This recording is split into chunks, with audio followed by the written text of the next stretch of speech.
Araw-araw na mga salita ng Diyos. Pagkakaroon ng kaalaman tungkol sa pagiging praktikal at lubos na pagkaunawa sa gawain ng Diyos. Parehong nakikita ang mga ito sa kanyang mga salita at magkakamit ka lamang ng kaliwanagan sa pamamagitan ng mga pahayag na ito. Kaya dapat mong lalong sangkapan ang iyong sarili ng mga salita ng Diyos. Ibahagi mo ang iyong pagkaunawa tungkol sa mga salita ng Diyos kapag nagbabahaginan kayo. At sa ganitong paraan, maliliwanagan mo ang iba at mabibigyan mo sila ng paraan para magsagawa. Ito ay isang praktikal na landas. Bago magsaayos ang Diyos ng isang sitwasyon para sa iyo, bawat isa sa inyo ay kailangan munang sangkapan ang inyong sarili ng kanyang mga salita. Ito ay isang bagay na dapat gawin ng lahat. Isa itong agarang prioridad. Una, umabot sa punto na marunong ka ng kumain at uminom ng mga salita ng Diyos. Para sa anumang bagay na hindi mo magawa, saliksikin ang kanyang mga salita para sa isang landas ng pagsasagawa at suriing mabuti ang mga pahayag na ito para sa anumang mga isyung hindi mo nauunawaan o anumang mga paghihirap na maaaring mayroon ka. Gawing panustos mo ang mga salita ng Diyos at tulutang alalayan ka ng mga iyon na malutas ang iyong mga praktikal na paghihirap at problema, at tulutang maging tulong mo sa buhay ang kanyang mga salita.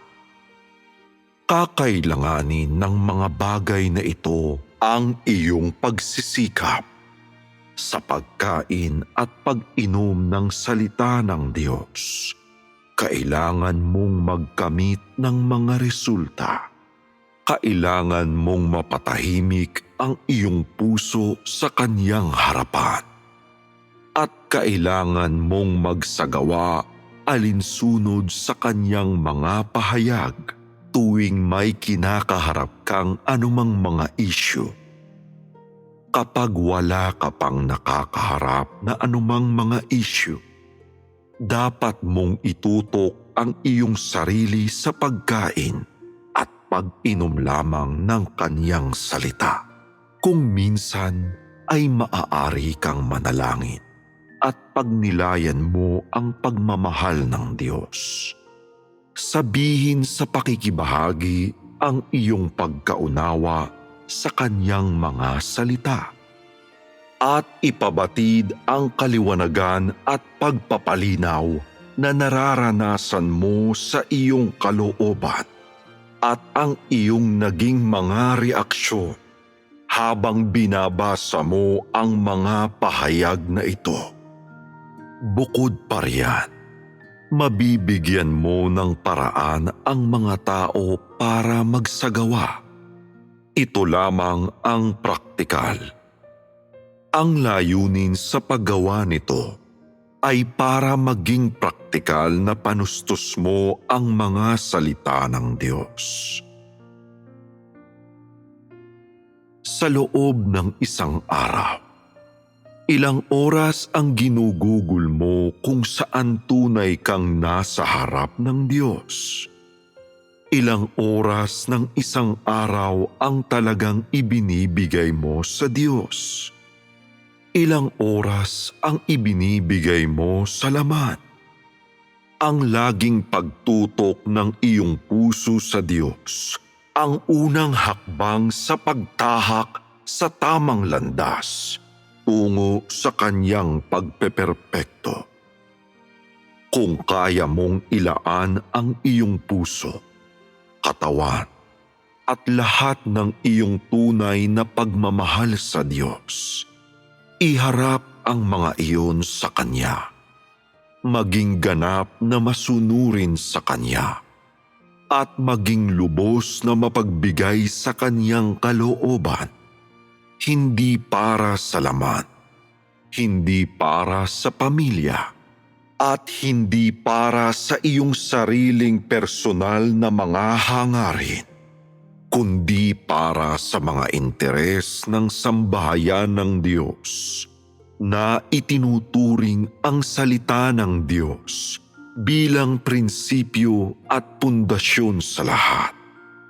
Sa paggawa niyo, ang iyong mga layunin at iyong mga pananaw ay malalagay na lahat sa tamang lugar at magiging isa kang tao sa harap ng Diyos na tumatanggap ng Kanyang papuri. Ang mga taong gusto ng Diyos ay yaong mga tiyak na Kanya. Sila yaong sa Kanya lamang magiging matapat. Ang mga kinasusuklaman ng Diyos ay yaong mga malamig sa Kanya at sumusuway sa Kanya.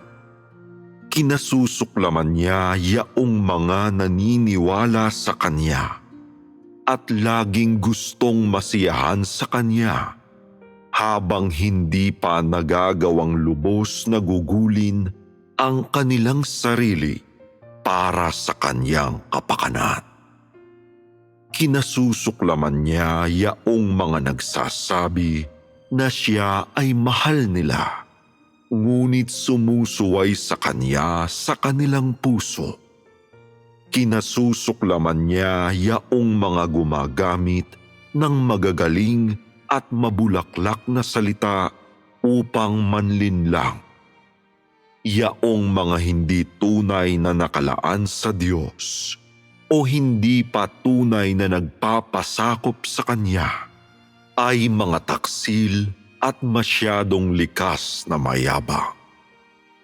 Yaong mga hindi tunay na makapagpasakop sa harap ng normal at praktikal na Diyos ay mas mayabang pa. At sila ay talagang ang masunuring mga inapo ng arkanghel. Ang mga taong tunay na ginugugol ang kanilang sarili para sa Diyos ay inilalagak ang buo nilang pagkatao sa Kanyang harapan. Tunay silang nagpapasakop sa lahat ng Kanyang mga pahayag at naisasagawa nila ang Kanyang mga salita. Ginagawa nilang pundasyon ng kanilang pag-iral ang mga salita ng Diyos at nagagawa nilang taimtim na saliksikin ang nilalaman ng mga salita ng Diyos upang alamin kung aling mga bahagi ang isasagawa. Sila yaong mga tao na tunay na namumuhay sa harap ng Diyos.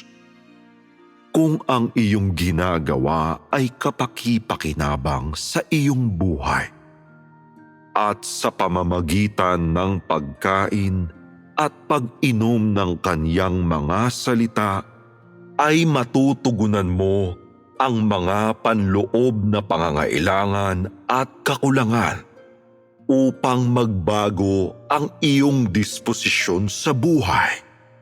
Mapapalugod nito ang kalooban ng Diyos. Kung kikilos ka alinsunod sa mga kinakailangan ng Diyos, at kung hindi mo binibigyan ng kasiyahan ang laman, kundi sa halip ay pinalulugod mo ang Kanyang kalooban, dito ay nakapasok ka na sa realidad ng Kanyang mga salita. Kapag pinag-uusapan ang tungkol sa mas makatotohanang pagpasok sa realidad ng mga salita ng Diyos. Ibig sabihin nito ay kaya mong gampanan ang iyong tungkulin at tugunan ang mga kinakailangan ng Diyos. Ang ganitong mga uri lamang ng praktikal na mga kilos ang matatawag na pagpasok sa realidad ng kanyang mga salita. Kung nagagawa mong pumasok sa realidad na ito, tataglayin mo ang katotohanan. Ito ang simula ng pagpasok sa realidad.